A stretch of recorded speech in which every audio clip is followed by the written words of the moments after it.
first thing I told you. Right. Never take advice from somebody who's not where you want to be. No one around you believed in you. You were alone, right? My entire family, they didn't really see a career in business. They didn't know that you can make money from it. I was kind of like the black sheep at the time, just pursuing entrepreneurship. And I haven't really talked about this with anyone before. I moved into my grandpa's house with my mom at the age of 3. What was your relationship like with your grandfather? He passed away in January.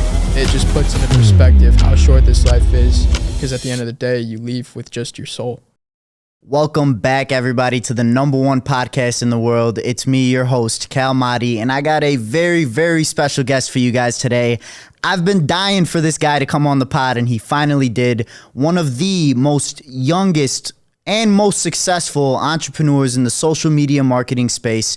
You heard from his partner, Renzo Guevarra, but this is the brains behind the scenes, the man who does it all, Ibrahim Ansari. Thanks so much for finally coming on the pod. How you feeling today, my brother? Man, I'm excited. Appreciate the warm welcome, the hype up there. Really excited for this episode. Hell yeah. I think it's not too common that we get to pick Ibrahim Ansari's brain. He keeps most of it up there for sure, but I'm going to make him spit it all out for you guys here today. You learned how to build a social media marketing agency from Renzo, but Ibby here is going to give you some of the sauce in between the lines that you maybe not catch out of a YouTube video. So Ibby, can you just start by telling us a little bit more about what you do with SMMA and really how the partnership works between you and Renzo in terms of what you focus on versus what he does? Of course. So we started our marketing agency together in 2019. And with any successful business, you need to have a visionary and then you need to have an implementer. So I'm more so the visionary, thinking about where we want to take the business, the direction we want to go, the future of the business, and you always want to go where the ball is headed, not where the ball is at. So you need one person to think about the vision and then one person to implement. So Renzo definitely implements everything to the best of his ability and crushes it. And I'm the one that kind of works behind the scenes where we want to take the business, the next step we want to take, and going where the ball is headed and being ahead of the marketplace and on top of everything. So that's kind of how our partnership splits up. Love it, love it. And why SMMA? Like, for anyone watching this, there's so many options out there in terms of what they can get into. Luckily, there are two phenomenal mentors like you and Renzo out there who can teach people how to get into SMMA. But why SMMA? So if I were to ask you like, yo, I see wholesale real estate, I see e-commerce, I see this, I see that, I see the other, I see regular marketing, I see website development, why SMMA? For me, the way I got started was during COVID. Obviously, all these brick and mortar businesses were shutting down physically, and I just saw a massive opportunity in the marketplace that everything was moving online. So even my classes were all through Zoom. Businesses were telling employees not to go to work. They were saying everything's virtual, all our meetings are online. And I realized that all these brick and mortars are shutting down physically, but they were looking for a way to survive. And that was through the digital space. So right place, right time, great opportunity. I was like, I'm young. I understand the social marketing space. I understand the digital agency. I'm always on social media. Why not monetize this and start helping these businesses? So that's kind of when that thought popped in my head. And I was in college at the time pursuing a major I really didn't care for and trying to find a way to get myself out of that situation. So I was like, social media marketing, I think I could crush it. Let's try this out and see how it goes. So that's kind of how I got my foot in the door with the digital marketing space. And right place, right time, great opportunity. During COVID, everything was online. So everything picked up like really, really quick. And the first niche we targeted was online personal trainers. So I also noticed that all these gyms were shutting down. Personal trainers didn't have a place to go and work to train people. And people that wanted to get fit didn't have a gym to go to. So I was like, let's just kill two birds with one stone, target personal trainers, because they're all looking for a way to continue making money. And that's in the online space. And all these people that want to get fit don't have a gym to go to. And we could just help personal trainers get clients online. So there's a marketplace for that, marketplace for them. And it just picked up really quick. That's fucking fire. So you noticed there was a gap in the market because of what was going on at that time, which was COVID. And it's funny because like a time period in life where most people just chose to sit and be lazy, you kind of were hyped up by noticing this gap in the market that you can fill, which was solving the problem that all of these gyms were closing down. The fitness trainers weren't going to have a livelihood anymore, but also people weren't going to have a way that they can stay on top of their fitness and continue to get fit. Exactly. And like, obviously COVID was like a really monumental period in all of our lives. And I just thought to myself, like, when my grandkids asked me, what'd you do during the coronavirus? What do you want to tell them? Like, you want to tell them, oh, I was kicking rocks, playing video games, scrolling through social media every single day because classes were all online. I didn't have shit to do. Or do you want to tell them I took action, I started a business, I wanted to change like my legacy, like my kids' lives, my kids' lives, and kind of just build an empire for yourself. So that's kind of what really drove me. And then on top of that, like I said earlier, I was pursuing a major I could care less about. And I was just finding like an opportunity that I could really thrive at growing. That's fire. That's fire. Yeah, I definitely know what I'd want to tell my grandkids I was doing during COVID. Can I tell them what you did and just act like I did it? No, I'm joking. I won't do that. All right, so let me ask you this. With the agency that you started, because now you're teaching people how to start social media marketing agencies, I believe you and Renzo were able to grow your agency to $2 million a year profit. Yeah, over the course of when we started the agency, we've made $2 million a year profit. The reason that I talk about this is because of the whole practice what you preach saying, right? And I think that's what most people miss on when they're trying to just make a quick buck, especially seeing all these coaches out there that are teaching people how to do shit. They didn't even do it themselves. That's the biggest thing. People will see right through the BS. And on top of that, you have to do something yourself in order to teach it to somebody else.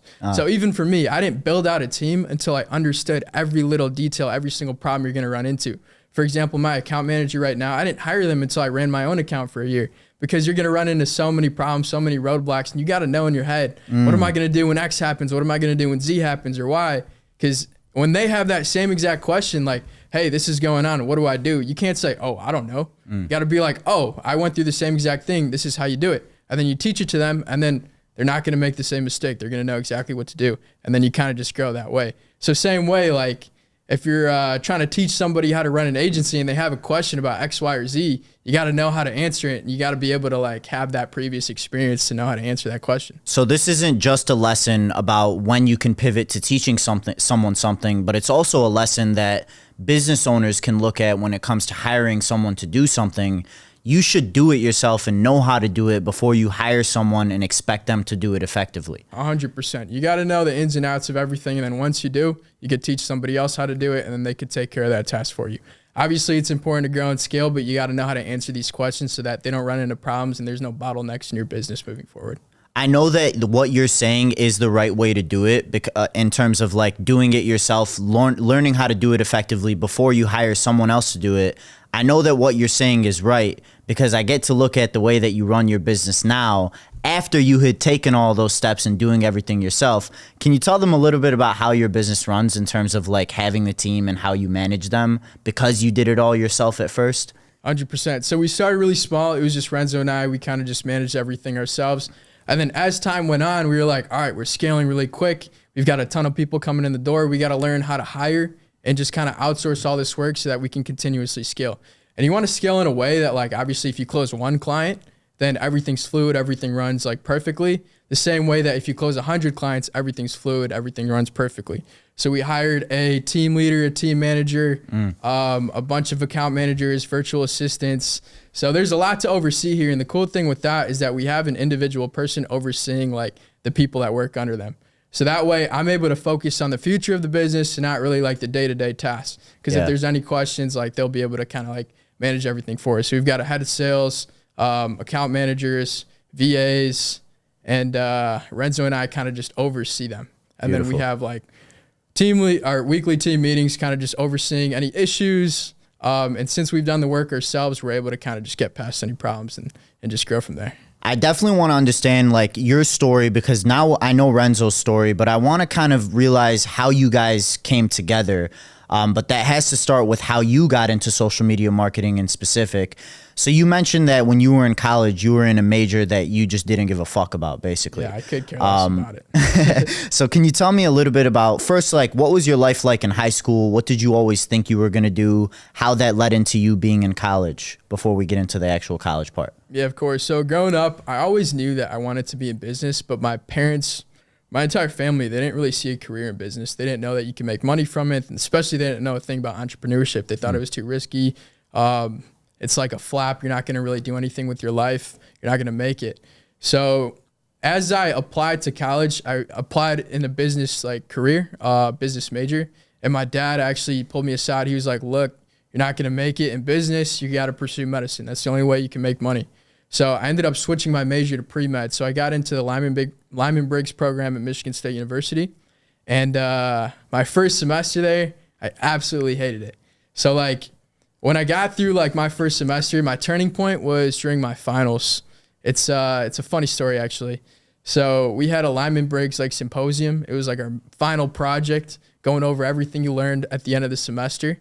And that day I show up to class and I completely forgot that was a Lyman Briggs symposium. I was like, why is everyone so dressed up? Like, why are all these teachers here, all these professors? Like, what's going on? So I pull up and I'm like, oh shit, it's the Lyman Briggs symposium. This is like my final grade is based on this. So it was actually based on my exam portion and then the Lyman Briggs like presentation. Okay. So since my last name is Ansari, starts with an A, I was actually the first one to go. So I hop up there and there's like all these people listening to me and I kind of just BS something, like pull it out of like the back of my head.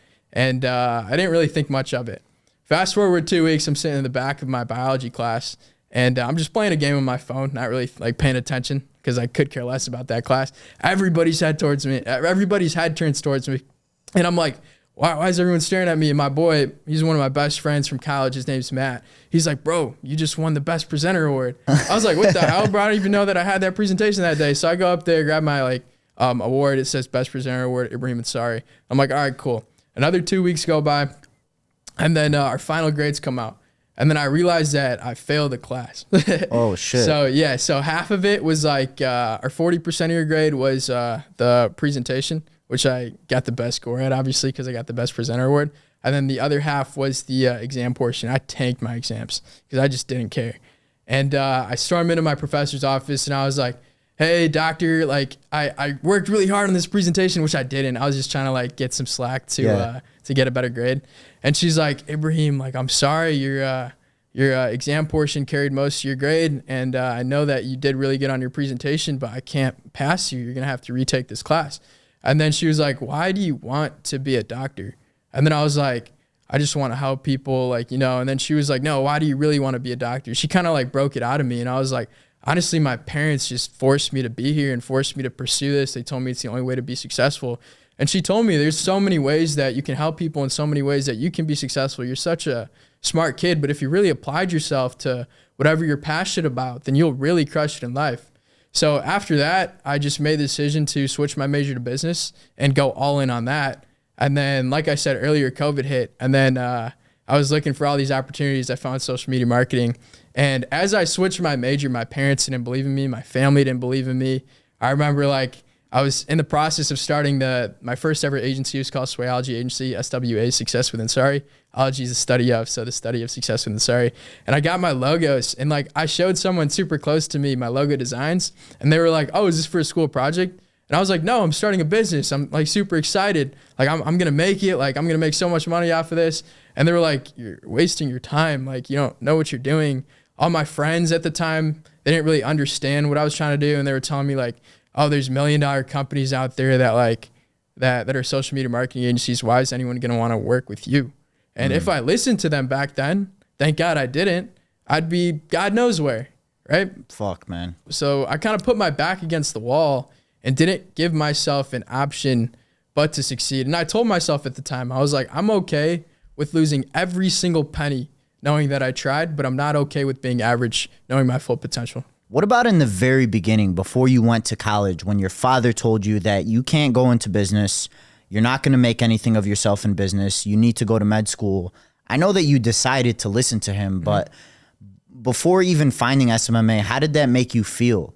Were you just like, fuck it, he's my dad, he probably knows what's best? 100%. I will say at the end of the day, your parents have your best interests in mind, but they just don't know the best path that you should take, especially because this space is like so new.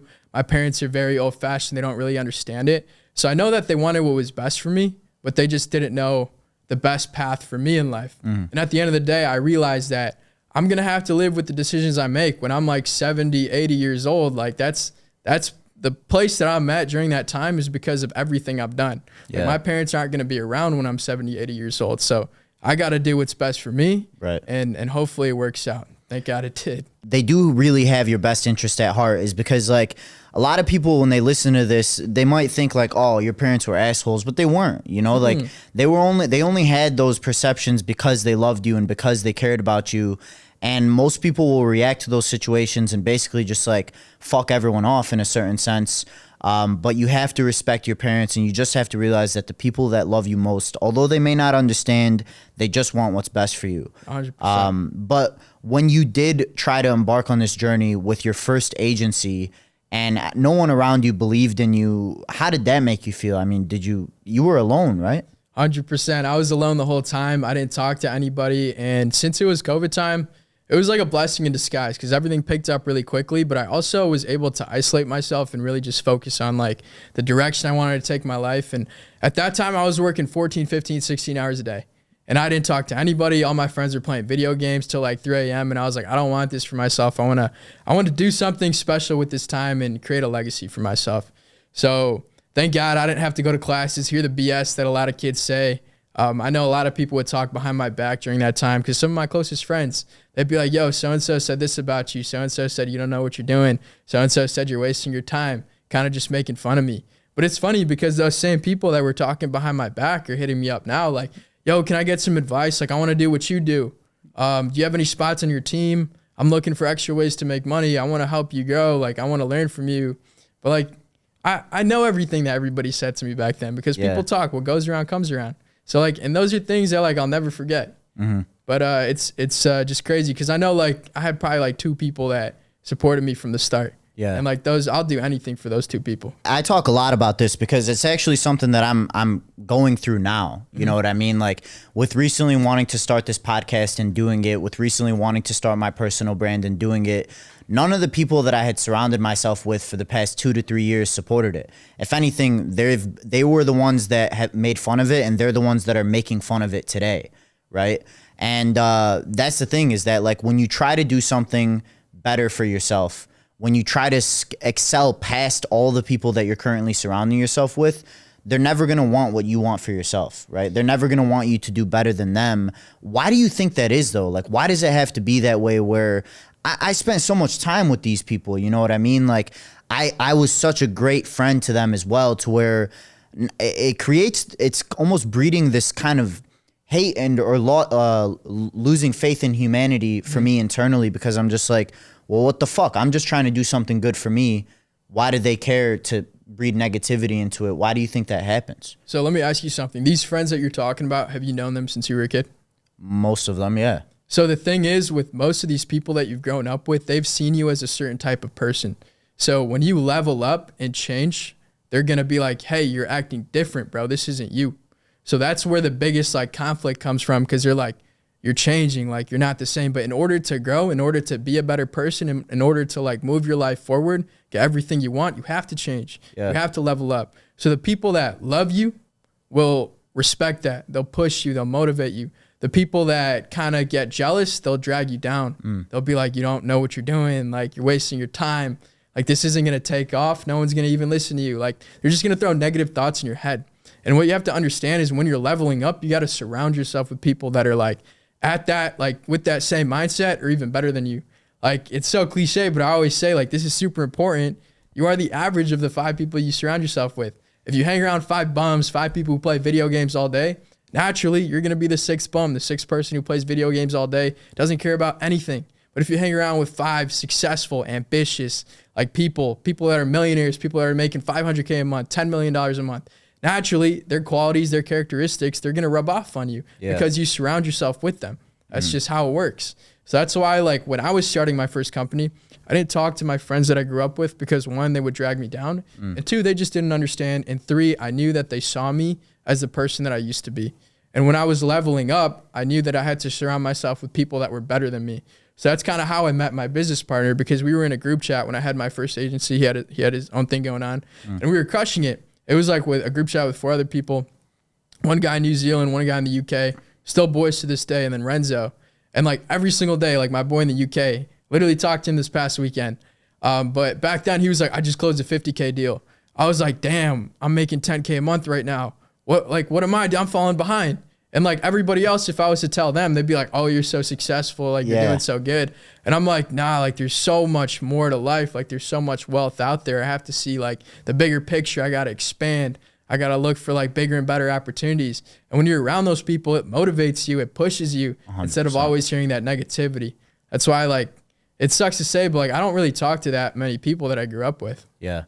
Yeah, no, I think you're 100% right because like as I'm going through this phase, like mind you, there are a few people that do support me that I did grow up with, and I'll never forget those individuals, right? Like I'll do everything for them, especially when I get to the level that I want to get to. But when it comes to surrounding yourself with like-minded individuals, that was something that's allowed me to even get to this point, which is still extremely far from where I want to be. And one of those individuals was you. And that's something that I couldn't be more grateful for because I went from spending 2 years making, I don't know, 10, 12K a month, but always being the most successful person in the room, no matter how old the people around me were. And always saying like, you're so young, you're so successful, you're doing so good. Then I'd look in the mirror and I'd want to spit at that motherfucker. You know what I mean? And then I surround myself with people like you, like Renzo, like Eddie, like Garrett, like Jordan, like Dean, who are all shitting on me from a financial standpoint, but all it does is make me want to do better, right? And not to mention that you guys are all doing better than me, but you guys were also the ones that, with everything that I've started over the past month, have told me, yo, just keep going. Yo, you have a lot of potential, or even just giving me feedback on what I can do to improve versus like, yo, what the fuck are you doing? And that's where like, I think it was from you the first time I ever heard it was that hate will always come from the bottom. You know what I mean? Like, no, number one, don't take advice from someone who's not in a situation that you want to be in. But number two, that's the first thing I told you. Right. Never take advice from somebody who's not where you want to be. Right. And so, yeah, man, number one, I just want to give you your flowers in that sense because you're someone that I hope to one day be able to have an impact on your business and your life by growing to the level that I want to grow to. And I'll never forget that support that you had given me, even when maybe I didn't deserve it based off of where I was at that point in my life. So I don't know what it was that you saw in me, but I got to appreciate it for sure. Can you talk about that concept of like hate only coming from the bottom and that you should never even consider advice from someone that isn't at a level that you want to be in? Even when it comes to like family and stuff, like I said earlier, they'll have your best interest in mind. But if your parents or your siblings aren't in a position that you see yourself in 10, 20 years, don't listen to them because they don't understand what it takes for you to actually get there. Same goes for your friends. They're not going to understand. They're not going to be able to help guide you. In order to actually see results, fast track your success, find a mentor who's in a position that you want to be in and kind of just like learn from them. And if you don't know how to get a mentor, funny story of how I actually got my first mentor. So I was 19 years old, like trying to get my agency off the ground. I was doing well for myself, but I like put myself out there. I was posting content. I was attending all these masterminds, these seminars, and I hopped into this one like seminar. It was COVID, so it was online through Zoom. And I pop in there. Every single guy in there is like 50, 60 years old. And then you see like a young kid. I have a baby face. You can't even imagine what I looked like when I was 19 a couple of years ago. And the guy who was speaking, he's a 9-figure private equity fund manager, invests into a ton of businesses, really successful guy, and has a great network. He saw my face because obviously I turned my camera on. And like he kind of picked at me 30 minutes into it. He was like, hey, what do you do? And then I told him about what I did, social media marketing agency, like kind of how I was getting leads, my biggest problem. And I researched everything about this guy prior to hopping on like that seminar. So I used his quotes. I talked about what he liked, and I kind of resonated with him. And after I said everything, and obviously when you resonate with someone, they have a liking towards you. He was like, yo, stay till the end of the call. I want to talk to you for a little bit. So he put me in a group chat with him and his like main manager. And he kind of just picked my brain for like, it was supposed to be a 10-minute conversation. We ended up talking for like an hour. Damn. And then he was like, hey, we actually want to keep a really close relationship with you. We see a lot of potential, and we kind of just want to like help you out. And it was completely for free. I didn't have to pay a dime. Wow. And people pay like 10, 20, 30K for like an hour of this guy's time. So that really like helped motivate me and get me out of a lot of issues that I was facing at the time. And if ever I had a problem, I just talked to them, and they kind of helped guide me. That's awesome. So what advice would you give to anyone who's out there that knows that they're surrounded by a bunch of fucking bums, that has the dreams, that has the vision, that has the goals, and they just haven't been able to find like-minded individuals to surround themselves with? What is some advice you can give to that person to help them surround themselves with better like-minded individuals? Honestly, it's just becoming a high-value person. So, you've got to be someone that people want to know, people want to be friends with. And when you're first starting off, it's really hard. So that's why I always say, like, really lock in for like 2, 3, maybe even 6 months. Just become really great at one thing. And that one thing can open so many opportunities, so many doors for you, and help you network and connect with many more people. And when you are really skilled at one thing, people are going to like talk like, yo, this guy's really good at X, Y, and Z, or this guy's really good at that. And he helped this person do this. You should talk to him. You should network with him. And then just be a good, genuine person, man. Yeah. Like it's, there's a lot of like people that are kind of shitty in the space, and people talk about that. But if you're a good, genuine person, people are going to want to get to know you. Obviously, like, you're going to see your business grow. People are going to like kind of follow you. Yeah. And that's how you build your brand too. Just consistently post content, no matter where you're at in your journey, whether you're starting from scratch, whether you're pretty experienced, document it. That's how people get to know you. That's how people will like have a liking towards you. Yeah. They'll want to see your journey. They'll want to see the lessons you've learned, any advice you could give them. And then that's going to help your business grow, because branding is like the #1 thing you could have nowadays. Yeah, I think the most important thing that you mentioned there is just locking in and becoming a master of yourself for at least 2 to 3 months. And sometimes it's a lot longer. What people get wrong is that, oh, okay, they decide, you know what, I think I'm better than the people I'm surrounding myself with right now.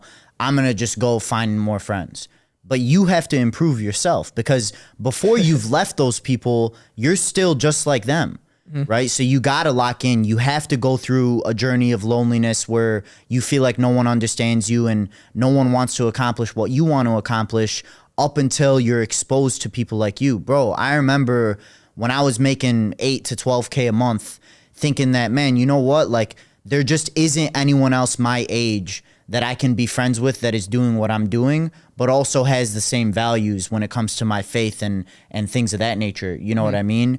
So I put myself in this bubble where I was like, you know what? Fuck it. If I got to be a one-man army and be lonely for the rest of my life and not have any friends until I'm old enough to where there's people doing what I'm doing, then so be it.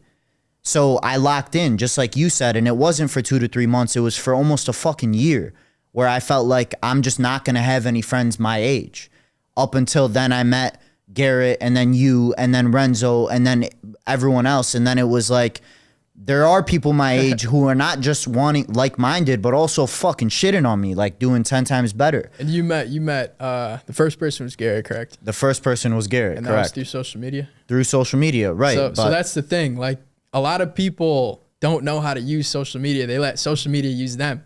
So you could either be a consumer and just like waste your time scrolling through Instagram, scrolling through TikTok, or you could be a producer and make money off of it, or make connections off of it that'll change your life. And a lot of like the time when you connect with these people, they don't pay you like money. They pay you in value, and you can learn from them. You could go together. You could bounce ideas off each other.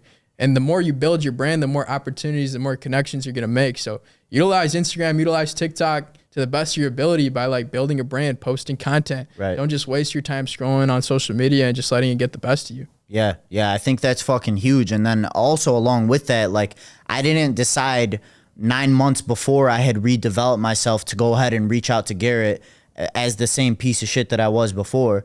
No, I focused. I went to the gym. I changed my mindset. I changed my life. I changed my values, and I became a higher value individual. Then I went back on social media. Then I reached out to Garrett, and then I was someone that he wanted to have in his life, or at least wanted to give an hour to decide whether or not I was someone he should have in his life.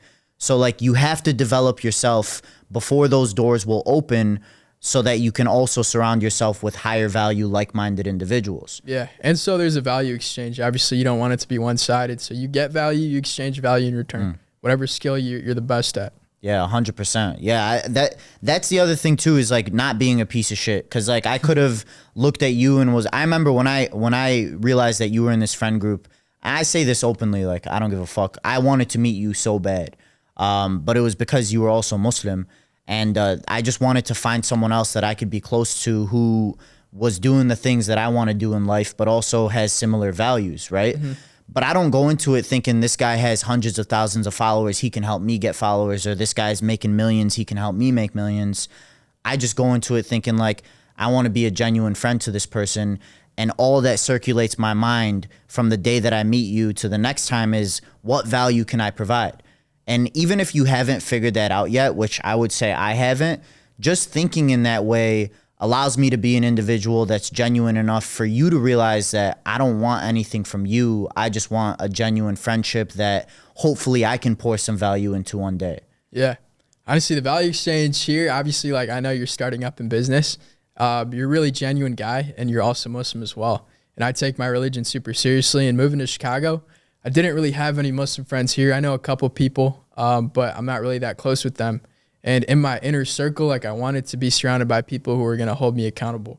So I saw you as one of those people. That's, I think, why we became friends like super quickly. Yeah. And I saw that you were genuine. You weren't trying to like get anything out of me. Cause I get DMs every single day. Like, yo, we should hang out. Sometimes you're Muslim too, but I just like, it doesn't matter. Like, oh, I'm in town. Like, let's grab dinner. Let's do X, Y, and Z. I don't respond to anyone. My circle is like a pin drop. Yeah. So small. I talk to probably like 3 people, right? And I don't really break past that. So the way that you kind of networked with everybody and then like made friends with my friends and then now we're close, genius, bro. Genius. Yeah, I had that shit blueprinted out from fucking months before I met you guys, which is crazy because like my roommate, for example, I would tell him like, I would literally show him a story of you guys all at dinner together. And he'd just be sitting on a couch. I'm like, yo, you see these guys? He's like, yeah, like what's the big deal? I'm like, bro, look, these guys are like the guys that I want to be around. Like, I'm going to be at that dinner. They're going to be at my dinner table one day. I promise you. He's like, what the fuck? Why don't you go to dinner with your friends? I'm like, fuck my friends, bro. Like, these are the guys, you know what I mean? They're our age. They're killing it. Yeah. And they looked at me like I was crazy. Up until 2 months later, I'm like, where are you going? I'm going out to dinner with Garrett Campbell. What the fuck? How does he know you? Yeah. Oh, two weeks later, where are you going? Oh, I'm going out to dinner with Ibby. Ibby, the fucking, we thought he didn't even exist. I'm like, no, Ibrahim Ansari. Like, I'm going to dinner with him. They're like, damn, bro. So they just watched me develop myself into this individual that I basically just kind of tried to reconfigure myself into someone that could be valuable in those settings. Yeah. You know what I mean? Yeah, and it's funny how you say you blueprinted this because even Dean, I think he was on your podcast too. Yeah. He DM'd me on Instagram as well. And he had a friend that lived in my building and he was over at his place and that was the first time we like linked up and we became really tight after that. But like I never like answer messages like that. And Dean's always like, my plan worked, now we're friends. But like even so, when he first started out, like he was a realtor and now he's got like 100K followers. Like he's really leveled up. He's getting a ton of more leads. So that's just like a value exchange right there. His business has really grown since he became like close with us. And it's because every time we hang out, we talk about like new systems, new strategies, where the ball is headed, like where to take your business and like how to grow. And I think that's what like really holds a friendship together. Obviously, you're boys, you have a genuine interest in each other, like seeing success and you want the best for like one another. Yeah. You're not trying to drag each other down. You're trying to bring each other up. And you're growing together. It's actually crazy you mentioned that. Dean talked about that story on the episode that I had with him. And we broke the whole thing down in terms of like how he DM'd you and how you ghosted him and then how he had to DM you again. Yeah, I don't respond to any DMs like that, bro. I think he was blowing up my phone. But Renzo at the time, he was like, bro, I want some Filipino friends. Yeah. And Dean was Filipino. So I was like, all right, like maybe we'll hang out with this guy. I think Renzo actually saw his Instagram and he saw some like a lot of Filipino friends on his social media pages. He's like, yeah, let's make some Filipino friends. And then I was like, all right, cool. Maybe we'll hang out with him.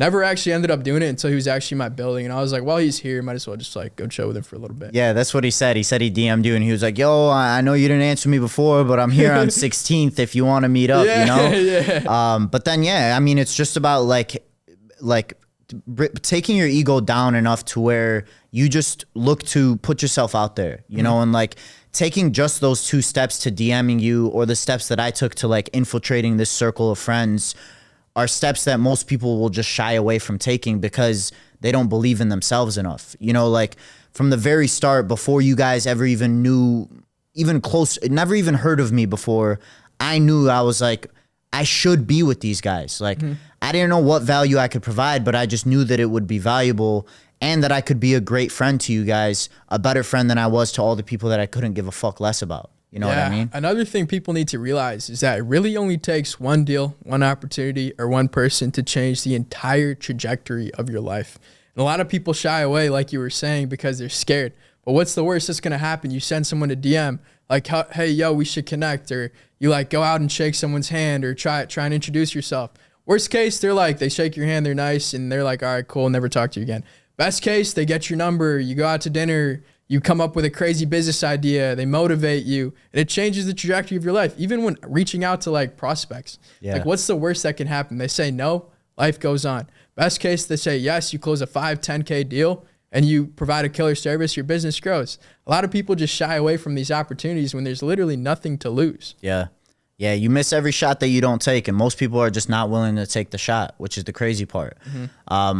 I know that you mentioned like faith was really important to you, and it's kind of like a foundational variable between you and I in terms of like how we were able to cultivate our relationship. But what has your faith done for you in your business and in your life, and why is it so important to you anyways? It's kept me grounded, man. I feel like this life is so short compared to the afterlife. We call it the akhirah in Islam.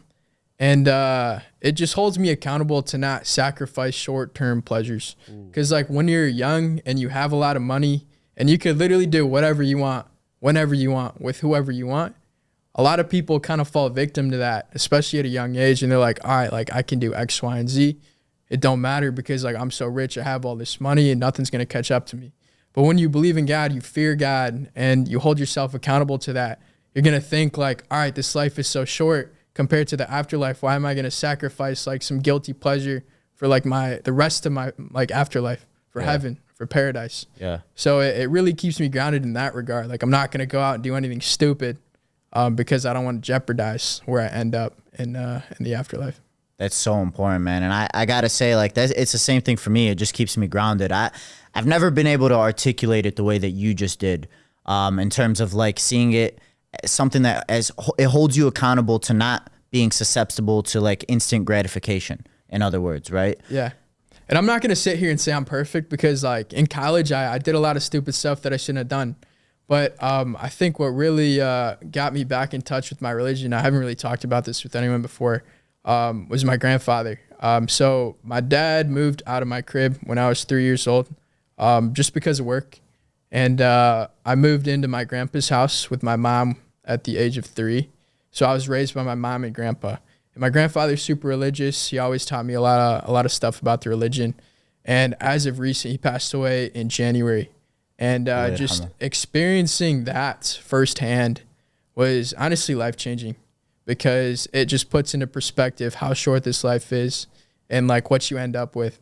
So in Islam, like obviously like you go through the entire funeral, you wash the body, and you see all that stuff firsthand. And just seeing like someone living life to their fullest, doing everything they wanted to do in this life. My grandfather moved here from India. He created like an amazing empire for himself. And then seeing their body like lay flat on a table lifeless, it just really shows you like how this world is, how short this life is, and to not take anything for granted, and to not do anything you shouldn't be doing, because at the end of the day, you leave with just your soul and your good deeds, and that's what's going to carry on with you, the legacy and every good action you've done in this life. So ever since I experienced that in early January, I've been holding myself accountable to pray more, be more religious, not like do anything I shouldn't be doing, and just live life by the book. What was your relationship like with your grandfather before he passed in January? I was super close with him. Since my dad lived in DC, I only saw him a couple times a year. I was raised by my mother and my grandfather. So even like on my senior night for lacrosse, it was my mom and my grandpa. And I shared a lot of stuff with him, and he just like really motivated me, because he moved here from India. He was born in a village. He didn't really have much, and he just worked his ass off to get everything he wanted. And he moved out to Minnesota first for he was a surgeon. So he did his residency out there, then moved to Michigan, and then moved my family out here as well, my mom. And then just hearing about his stories and everything he went through. For example, like when he first moved here, he didn't know how to like speak the language fluently. It just makes me feel so grateful that I was born here, and that it gives me no option but to see success, because I didn't experience 1% of all the conflicts and roadblocks that he went through. And it just makes me not take life for granted, because I'm so fortunate. I have everything I need to see success. And every time I doubt myself or get into a problem or a roadblock, I just see the million ways around it. I don't let it stop me, because I compare it to what he went through. Yeah, man, that's fucking beautiful. And I got to be honest with you. I mean, your grandpa right now, I can't imagine how proud he is just looking down and seeing you continue down your path of success. Luckily, he was alive long enough to see you reach to this point. Yeah. I'm going to say something very unorthodox, and it might be a little bit into left field, but I think if your grandpa could see what his passing did for you, he would choose to pass any day. Mm-hmm. If your grandpa knew what him dying did for you in your life in terms of bringing you closer to your faith, making you more grounded, and not being susceptible to short-term gratification, he would choose to go any day. Yeah. So you should just know that he's looking down on you, man, and I can't imagine how proud of you he is, because not only did it affect you, but it even affected me. And we've talked about that because, bro, I'm not fucking perfect either. Mm-hmm. And my problem was that I would always do these things that are against our religion, whether it was smoking weed or other shit. But I was always doing them not necessarily for myself. I was doing them because I just wanted to impress the people around me. Maybe not impress, but just be like them. Like if I was meeting someone new and I wanted them to like me and they were about to smoke and I didn't want to be like, no, I don't smoke. Yeah. Whatever it was, I just didn't want to be different to the extent in which they wouldn't want me to be around them. Mm-hmm. And this was something that you told me when we were at dinner at Ebba, and I never forgot it. And it was that, look, you might be making these decisions that are wrong for you, and it might make the person that you're with like you, but I'll tell you one thing, they're sure as fuck not going to respect you. And that held a lot of weight for me. Like, I got goosebumps right now because it changed, like, the way that I've made decisions for my entire life was always to please the people I was with. Yeah. You know what I mean? And when you taught me that staying true to your values, whether or not they like you, they'll always fucking respect you, is when I started to make all the right decisions. And not only that, people started to fucking respect me. 100%. And people will talk about it too. They'll be like, oh, we went out, Cal didn't do this. I really respect him for like not falling victim to temptation or just trying to be like everybody else. You got to be different. You got to be built different, cut from a different cloth. And people will see that. They'll take note. They'll be like, all right, this guy's cool. He's firm on his beliefs. He's firm on his values. I respect that, and I won't cross those lines. If you cross those lines, they'll be like, all right, like he's really like indecisive. He's not really like taking himself seriously, and people will see right through it. But that's why, like I always say, like don't fall victim to peer pressure. Don't let people tell you what to do. Do what you think is best. Do what you think is in your heart. If you think it's good, go for it. If you're against it, don't fall victim to do it just because somebody else. And the people that you end up with when you do stay true to your values, those are the people that are meant to be in your life. 100%. And, even now, like you and I are, for the most part, the only Muslims in our friend group, right? But like, we are, yeah. With that said, everyone around us supports like the decisions that we make. Where before I was surrounded by people where if I was like, yeah, I don't drink, that, oh, what the hell? Like, you're a loser, bro, blah, blah, blah. Like, not invite me the next time versus like, now we're surrounded by people who, I honestly think you making the decision to, for example, you don't drink, right? Yeah. Because of your religion. Uh-huh. For Dean, for example, who drinking is not against his religion. He stopped. He doesn't want to drink. Yeah, even for Renzo's birthday party, originally they were going to go to Tao after. And I was one of the first people to say, I was like, oh, I used to go to nightclubs. I'm not going to lie to you. But I was like, hey, look, I don't do that anymore. I'm not really trying to go there because I don't want to be in that environment. Everybody else was like, all right, we'll do something more chill. We'll just go to like an arcade. The whole thing shifted. Yeah, and then that ended up going to an arcade after. Yeah, so, that's awesome. So it's cool to see that play into effect too. It definitely is. So I want to take you back to like when you first met Renzo, and you guys were in this group chat. You guys are both killing it individually with your agencies, but how did you decide to be business partners? And not only that, like business partners is such a complex relationship. You know what I mean? And like you have to choose the right person. It's almost like choosing your wife in a certain sense. Mm-hmm. It's just as important because it's someone that you're going to be with for an extended period of your life and that you're going to have direct exposure to for a large percentage. Some business partners see each other more than they see their wives. Yeah. So how did you know Renzo was the right guy for you to be in business with, and how did you decide to partner with him? Yeah. So when we first started, I was really crushing it with what I was doing. He was really crushing it with what he was doing. And he really excelled at sales. And I wasn't the best at sales. I was pretty good, but I wasn't the best. but I was really good at managing a team, operations, back end, kind of like trajectory of where I wanted to take things and the vision. So we kind of like describe it as yin and yang. So like opposites attract in that way, and you create like a whole like 100% piece. So he's like the yin, I'm the yang, and we kind of balance each other out. So we don't focus on the same things. Like I said earlier, we kind of break it up, what I'm the best at, what he's the best at. And obviously, like, we took a chance at the time, and it really worked out. We live together now. We're really good friends, and we're running a really successful business together.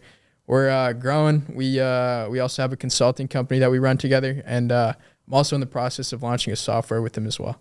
Beautiful, beautiful. I want to ask you about the software because I think it's really interesting. But before we get into that, for anyone that didn't watch Renzo's episode, you guys teach people now. So you have your own agency, which is extremely successful, but you also teach others how to build their own social media marketing agency. Why the shift? This is what like so many people are curious about. And also, they use it as a reason to think most of these coaches are scammers because they'll ask the question, well, if they can teach someone how to build their own social media marketing agency, why don't they just do that? And funny enough, you guys did do that and you still do that. Still do, yeah. But why did you choose to also start teaching people to do it?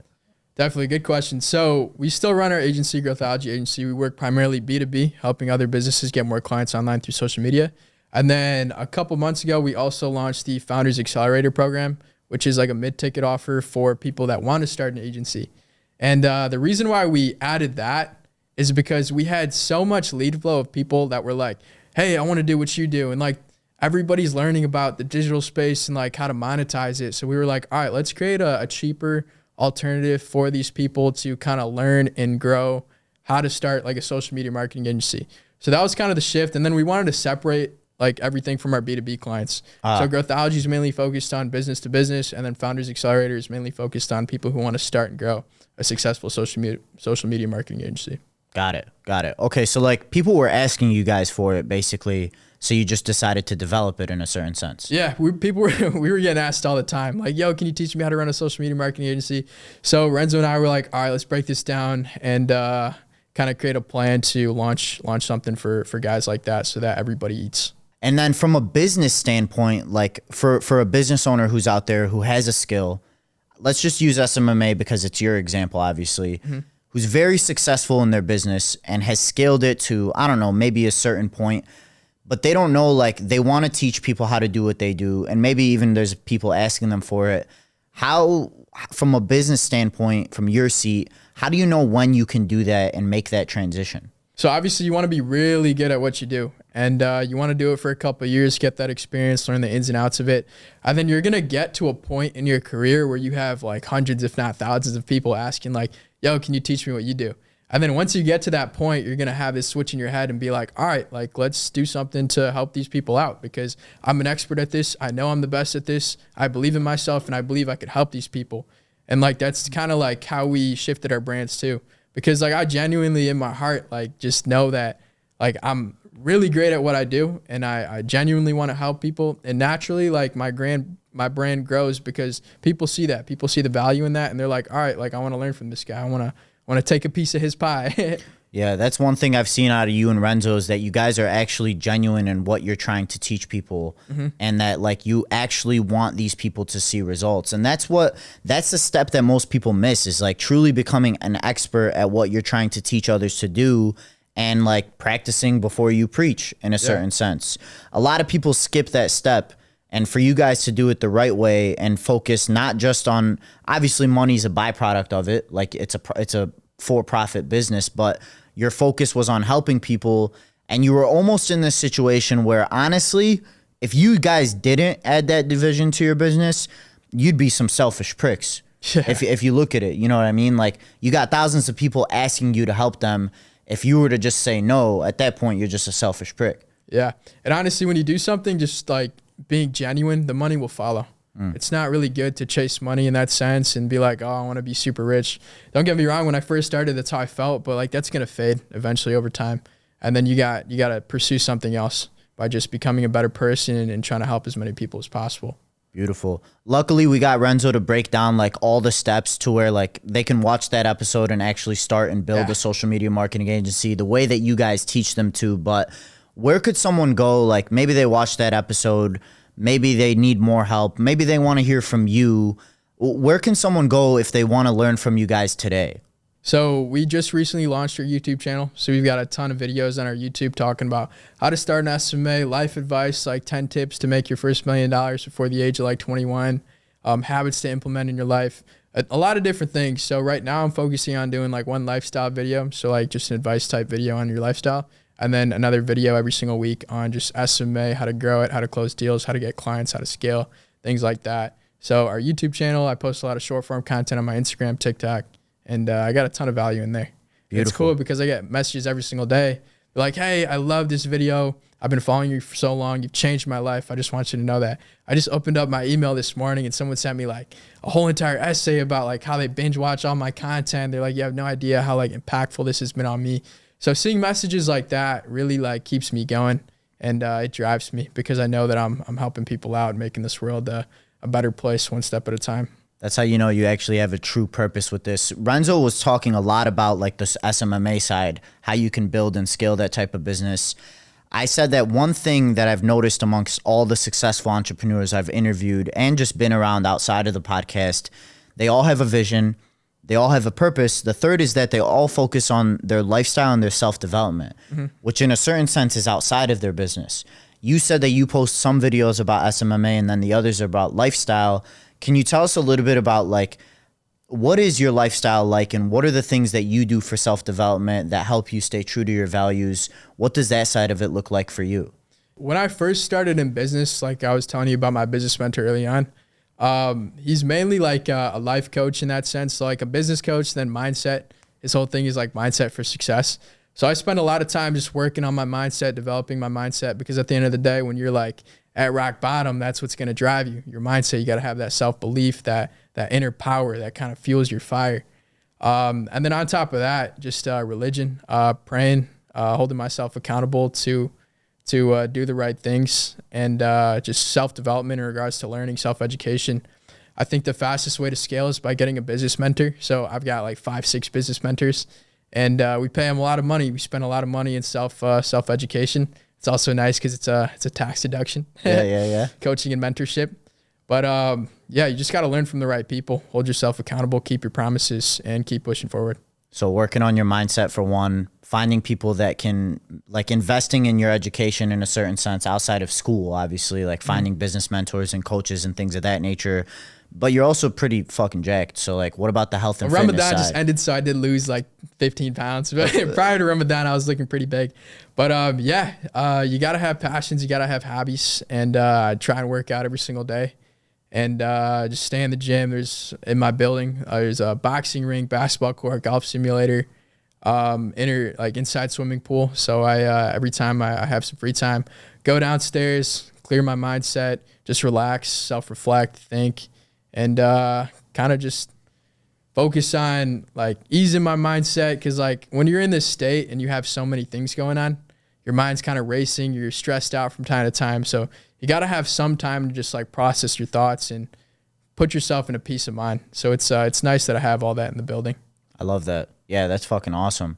Not when it comes to the self-development side, but like when it comes to your family, you know, you talked a lot about your ma, your grandpa, Allah yarhamo, your father. I think you have siblings as well. Mm-hmm. How does like you being this successful at such a young age, making so much money, what about like your family, your friends, like how do your relationships play into your life when you're this successful in business as well? Yeah, so I don't really talk to too many people in regards to just like friends, unless like I'm super close with them, which I have like 3 super close friends. In regards to my family, I'm super close with my family. My siblings have my best interest in mind. I have their best interest in mind. I wouldn't trade anyone for the world, and I love them with all my heart. And they support me with everything. Any problems I run into, I know I could talk to them. They'll have my back. They'll always give me support. My sister's super wise, so any issues I have personal, I always talk to her. My brother, he's a dentist, so any business problems I run into, he runs his own practice. I always talk to him about it. But all my siblings are really successful. My oldest brother, he's a dentist, like I said. He runs his own practice. My sister's a doctor, and my other brother, he's in med school right now. So everybody's grinding. Everybody's doing their own thing and doing everything that they want. But that's why it was like super hard for me to break out of that medical field bubble because all my siblings pursued medicine. And I'm the youngest. And yeah, they're very successful in it.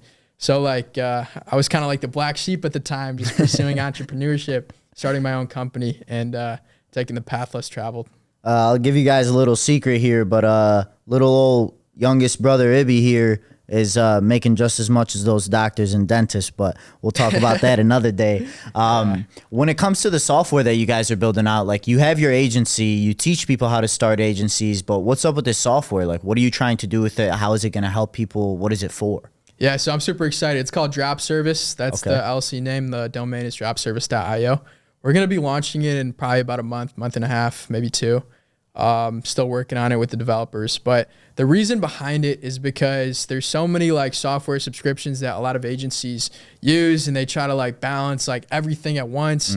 And they have like 5-6 subscriptions. There's so much overhead costs. We wanted to kind of put everything in an all-in-one like modern platform so that they didn't have to balance every single software, pay for all these like different subscriptions. And then the biggest thing is fulfillment. So within the software, you're going to have a CRM, tools manager, task manager, calendar. It's going to be integrated with Zapier. There's going to be an invoicing feature. There's going to be a messenger chat, so you don't have to like get Slack as well. And we basically wanted people to have everything in one place and have everything streamlined. And we're also going to have a fulfillment center in there. So any service that an agency could potentially provide, we're going to have a checkout place inside the software.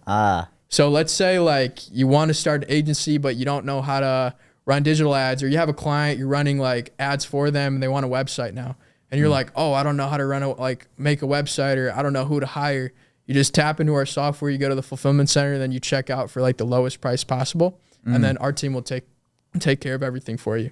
Wow. So it's a way to streamline everything, track everything, and kind of just have like everything all in one place. Bro, this is fucking insane. I mean, that's like a multi-million-dollar idea in my head. And there's literally nothing like it. Like I haven't. That's why it's such a great idea, because there's so many people that want to start an agency, but they don't know like what service to provide, how to track everything, how to manage everything. So now we built everything to track, manage, like get leads. There's also a lead finder in there as well. Holy shit. And the fulfillment's all within the software too. So whatever service, digital ads, SEO, web design, logo creation, infographics, whatever the case is, it's all in one.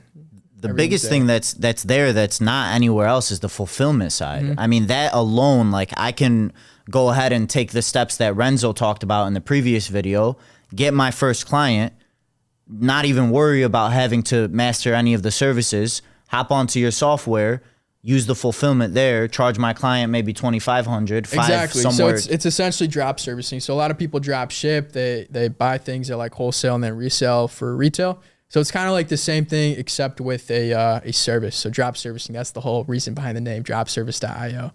So yeah, let's say you want to close a client on a website. We have a retail price and like the wholesale price. So you'll charge your client $1,000 to build out a website that our 8-figure team is going to like take care of. So you know the service delivery is going to be perfect. You don't have to worry about like finding the right contractor. Everything's already set. You just literally hit the buy button. You can talk to our team if you want to discuss specific details. There's like a messenger chat in there too.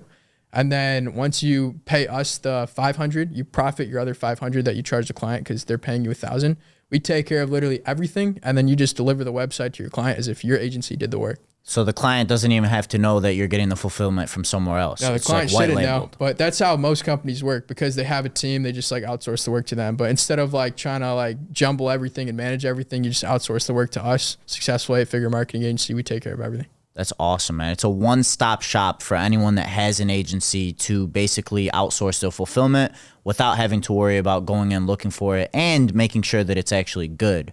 Like when hiring someone off Upwork and just hoping that they're going to do a good job. And then on top of that, we also have like a resource center with all our case studies. So other like realtors we've worked with, personal trainers we've worked with, all their testimonials and results are all in one. And I can use those. So you can leverage that, put your logo on there, show it to these companies and be like, look, this is the work my company does because we're a part of your team. And then they'll close the deal and then everybody wins. We win because they're bringing us more business. They win because they're making a margin.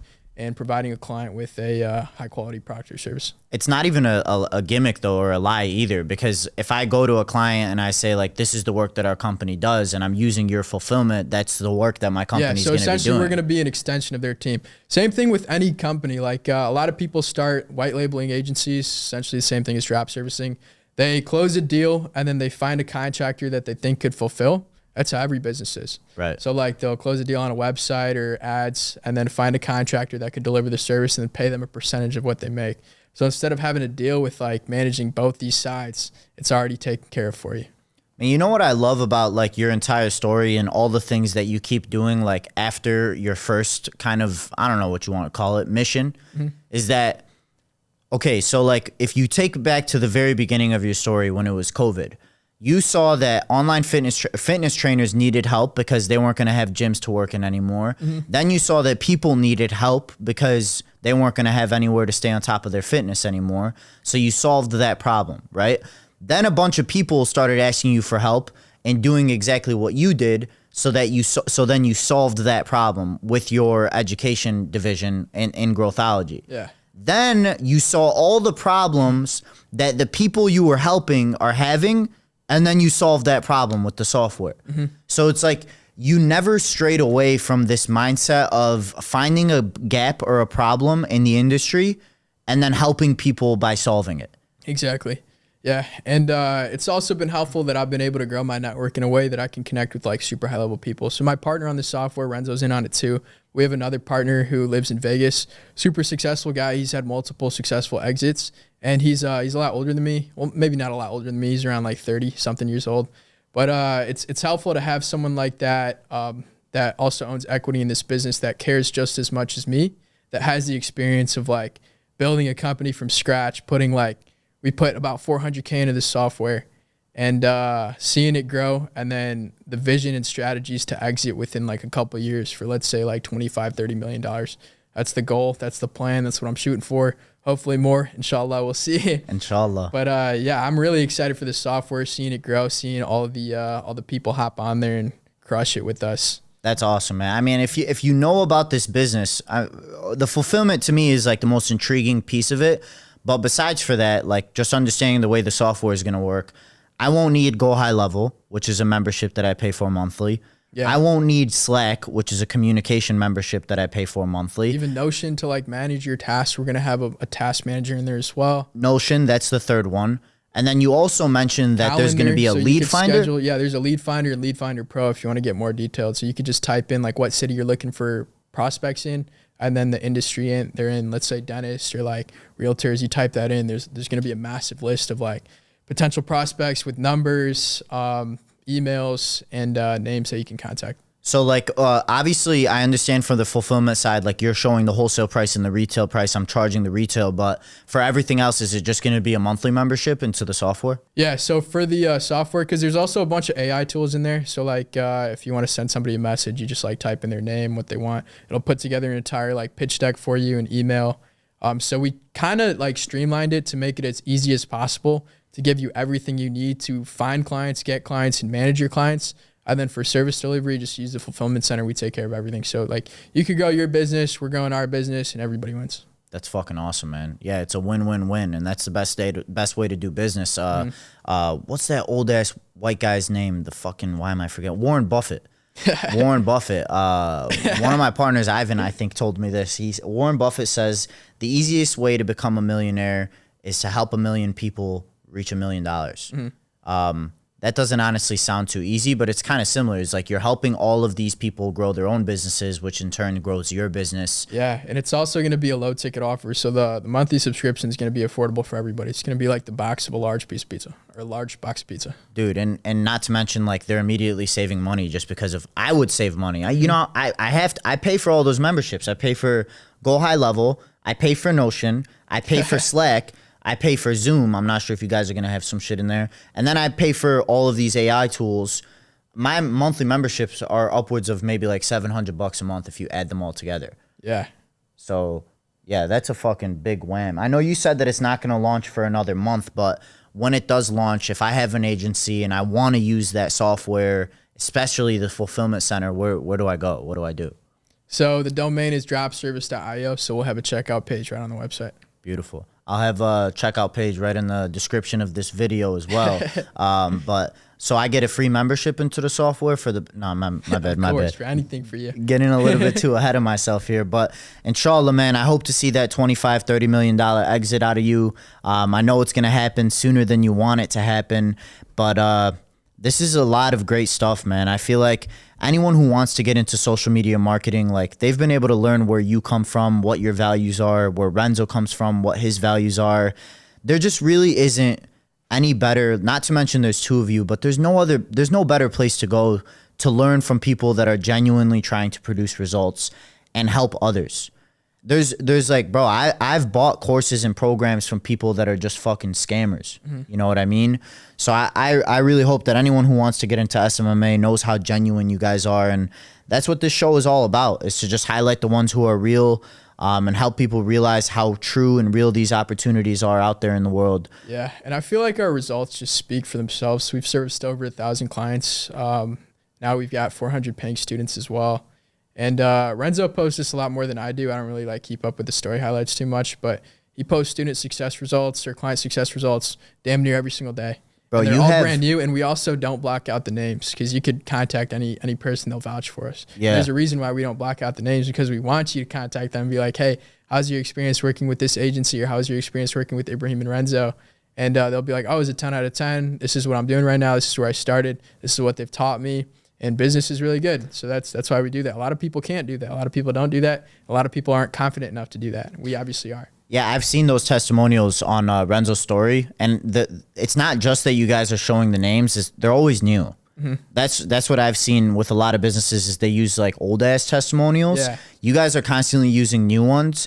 But it's also hilarious, bro, because Renzo will post a story highlight and there'll be like a 15-year-old kid. He's like, yeah, I just made $6K this month. I'm like, what the fuck? Yeah, so that's another limiting belief a lot of people have. I mean, like, I had it at one point when I was like starting out, just because like a lot of people would say, you're just a kid, why is anyone gonna want to work with you? But at the end of the day, like, it's, if you make it a big deal, they'll make it a big deal. So just don't make it a big deal. Yeah. And you gotta position yourself in your head as like the advantage. So if you're young, you're that young, ambitious entrepreneur, a guy that understands the marketplace, that's ahead of all the trends, that like knows how social media or the digital space works. If you're old, then you're not old, but if you're a little older, then you're the wise guy who like has all the experience and has been through a lot of life experiences that could help X, Y, and Z person out this way. Yeah. So you just got to position yourself in the right way and then go from there. And leverage it the right way, right? Whether you're young or old, there's always going to be a way for you to leverage it. Oh, yeah. But man, this was a phenomenal experience, Ibby. I know I've been asking you to come onto the pod for a long time, so I appreciate you taking the time out of your day. We talked a lot about relationships, so I want to end the pod with one of these quotes. Man, you've taught me so much in such little time, but this one quote meant a lot. I actually ended up tweeting it. You said, what would you rather have, 4 quarters or 100 pennies? And I remembered it when you said that you really only have 3 friends that you talk to consistently, and those are your closest friends. Mm-hmm. So if you really want to figure out whether you're surrounded by the right people or not, ask yourself whether or not they're pennies or quarters. And if you want to get into the digital marketing space, you know the 2 best guys for you to go to now. Ibrahim Ansari, everybody, the GOAT of marketing, the disruption in the marketing industry. I can't thank you enough. And any last words for the audience before we let you go? One last thing I want to say is that if you're starting something, just keep going. Don't let anybody stop you. And at the end of the day, if it's meant to be, it's up to me. So just keep that in mind and keep pushing forward. And there's no doubt in my mind that you'll make it to wherever you want to be. Ibrahim Ansari, everybody, thank you so much for the free game. We'll talk to you guys soon. Like, comment, subscribe, and you better wait for that software. But if you're not ready for it yet, just go to Renzo or Ibrahim's Instagram, their YouTube. They'll give you all the value that you need to get to that point, and we'll see you soon.